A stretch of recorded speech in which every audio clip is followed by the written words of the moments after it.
It's been over 3 months since the iPhone 14 Pro came out, and I've spent a lot of time since my initial coverage thinking about what I want my overall message to be with this phone. By itself, it's a great phone, and I've really enjoyed my time with it.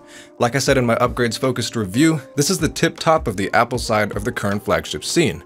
But this year's round of incremental upgrades seems particularly lackluster, maybe because we've completed a trilogy of 3 very comparable Pro iPhones, being the 12 Pro, 13 Pro, and of course 14 Pro. So my verdict is Apple hit the target of an excellent phone, but missed the bullseye of a continually innovating iPhone. So here's a little backstory to my iPhone 14 Pro experience. The Apple event announcing the 14 and 14 Pro was the first Apple event I've watched in years, and it left me very excited as Apple always kills it with the presentation and cinematography. And that was an excitement that ran through the process of me actually getting the phone, as let's be honest, there's no phone company that does it quite like Apple when it comes to the pipeline of well-produced events, to the store experience, to actually buying a shiny new product. And all that led to me actually holding the iPhone 14 Pro in deep purple as the most expensive phone I've ever owned. Things calmed down from there though, as iOS 16 on this phone was first and foremost familiar. I'd been running iOS 16 on my iPhone 8 for a while leading up to this, and that combined with the OS not really changing in recent years made it very easy to jump into. And that's even as someone well outside the Apple ecosystem. I do respect the Apple way of doing things though, which here meant appreciating the animations, design, and features of the operating system. And as for iOS versus Android, I'm not going to try to fit this complex debate in a phone review, but instead assume that you know which operating system works best for you. Now, as for how the software actually behaves, it's unsurprisingly incredibly smooth and responsive. As this was my first time using a 120Hz phone, it made me rethink what makes a phone feel fast. Is it the internals or the refresh rate?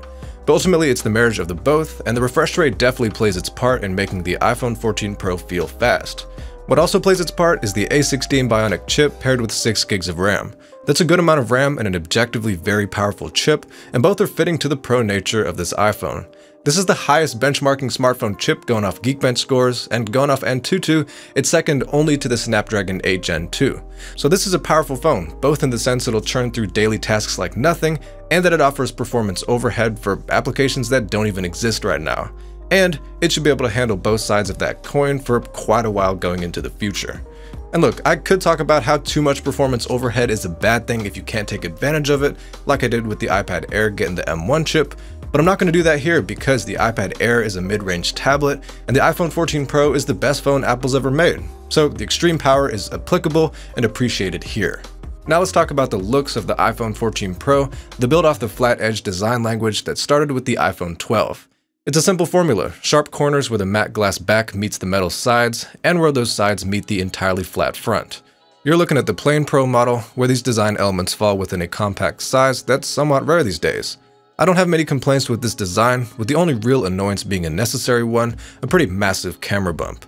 I understand the depth is necessary to fit the best camera system in an iPhone yet, but this implementation causes significant rocking on surfaces, unlike a competitor that rhymes with Pixel. But I got used to it over time, and overall, the design is top notch. Speaking of notches, on the front of this phone there's a notchless OLED screen that's 6.1 inches on the Pro model and 6.7 inches on the Pro Max. As we've covered already, these displays get to as high a refresh rate as 120Hz, but that's in addition to going as low as 1Hz and as bright as 2000 nits. Both screens also sit at resolutions in between Quad HD Plus and 1080p Plus, and the Pro is closer to 1080 and the Pro Max is closer to Quad HD. Overall, these are great screens that are sharp, colorful, and very bright. Now let's talk about the upgraded camera system. There's a freshly upgraded main camera that's 48 megapixels, coupled with a 0.5x ultrawide that's 12 megapixels, and a 3x telephoto also at 12 megapixels. There's also a 12 megapixel front camera with autofocus. This camera system yields good photos and even more impressive video, but I must say I wish it was better with zoom. The 3x magnification of the telephoto is not only lackluster by itself in 2022, but the resolution also doesn't allow for any significant digital zoom beyond that without quality loss.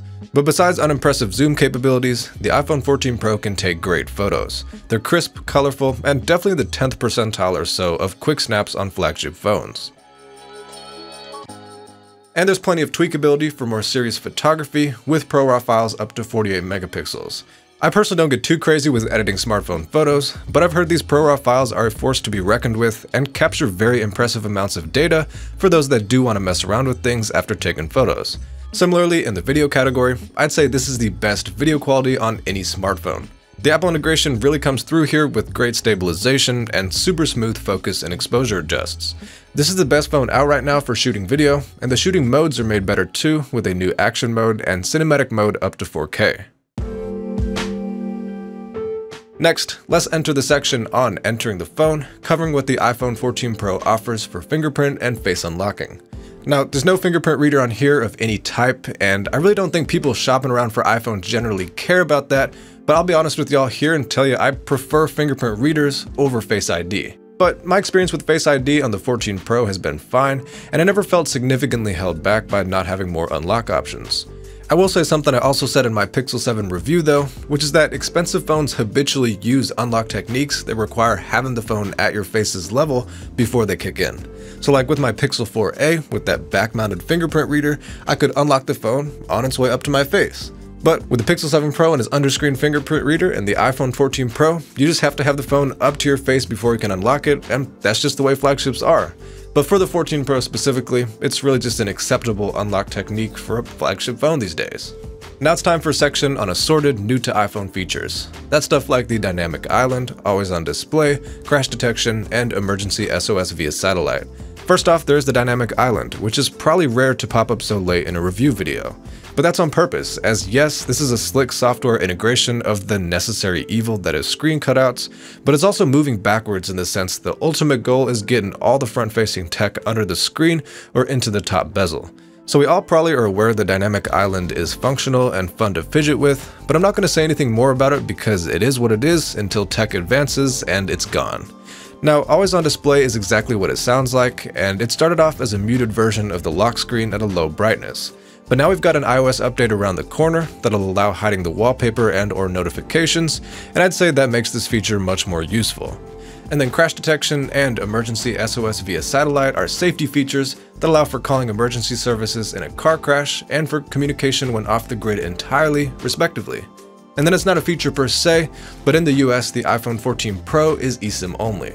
Battery life obviously varies between the iPhone 14 Pro and Pro Max, as while they do charge at the same speed of 20 watts, the Pro model has a 3200 mAh battery, and the Pro Max has a 4323 mAh battery. I only use the 14 Pro though, so I'll talk about the performance I got out of the smaller battery. It was actually very good for me, even during the short period of time I used the always on display, and I do think the vast majority of people won't have to charge at all throughout a normal day. Obviously though, days of heavy testing and significant outdoor use were sometimes able to drain this battery faster than a day of regular use. Finally, let's get into actually buying the phone, the fun part. The iPhone 14 Pro will cost you $1,000 for the 128GB model, and for the 256GB model, it'll be $1,100. And then from there, it's $200 increments to go up to a half a terabyte or 1 terabyte of storage if you really need that. And on the Pro Max side of things, it's $1,100 for the 128GB model, 256GB will run you $1,200, and then it's also $200 increments from there to get a half a terabyte or 1 terabyte of storage.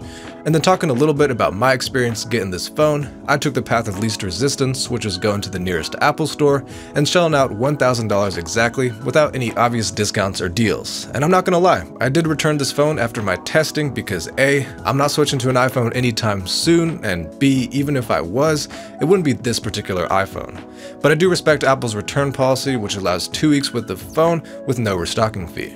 And that's a good place to start wrapping things up because you might be taking advantage of that return policy if you pick up a 14 Pro and learn the inevitable, which is that this is very similar to the 13 Pro and 12 Pro. A quick eBay search showed me you can pick up the latter of those options used these days for half the price of the 14 Pro to get way more than half the functionality.